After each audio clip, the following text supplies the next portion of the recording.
You are secretly a powerful villain who mainly uses their powers to play pranks on heroes. Your son, who's only been a villain for a year, has just been killed by a team of teen heroes. Everyone isn't too concerned about what you'll do except for your nemesis, who fully knows what you're capable of. Now, Noxie. I know what you're thinking, okay? I think we just need to calm down here, Braintrust urged. You know what I'm thinking, do you? I asked in an irritated tone. You know what the fuck I'm thinking? You know what it's like to lose a son? I never said that, Noxie. It's fucking Noxus. Don't act like we're friends just because I've spared you and your ilk for all these years. Noxie, Noxus. Look. I know you're going through a lot right now. But they're just kids.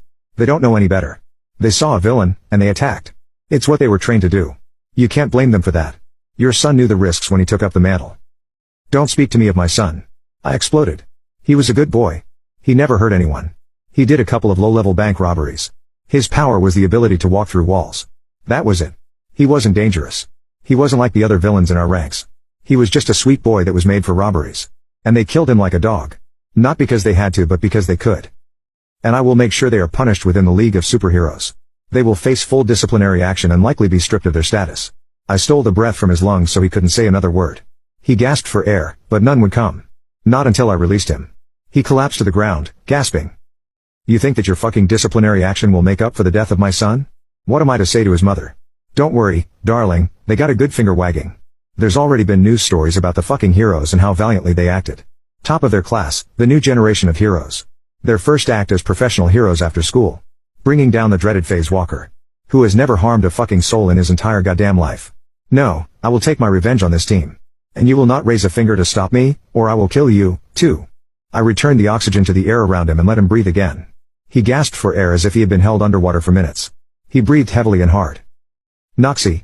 Please. They're kids. They were kids. Before they killed my son, they were kids. Now they are monsters that need to be put down.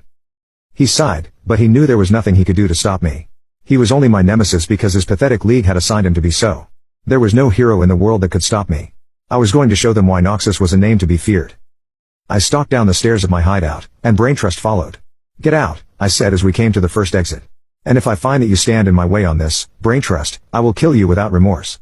It will be slow, and it will be painful. He left without a word. I continued down to the basement that also functioned as the garage to my tower. I got on my motorbike and started up the engine. It roared to life. I was already in my outfit. I was meant to look like a vulture. Not that it mattered. I wasn't trying to hide anything anymore. This was revenge. And I wanted everyone to know it. I opened the garage door with the remote built into my suit and revved the engine. As soon as the door was open enough, I sped out. I kept my head low and swerved through the streets. I passed Braintrust, who was walking solemnly down the road. He wasn't on the phone.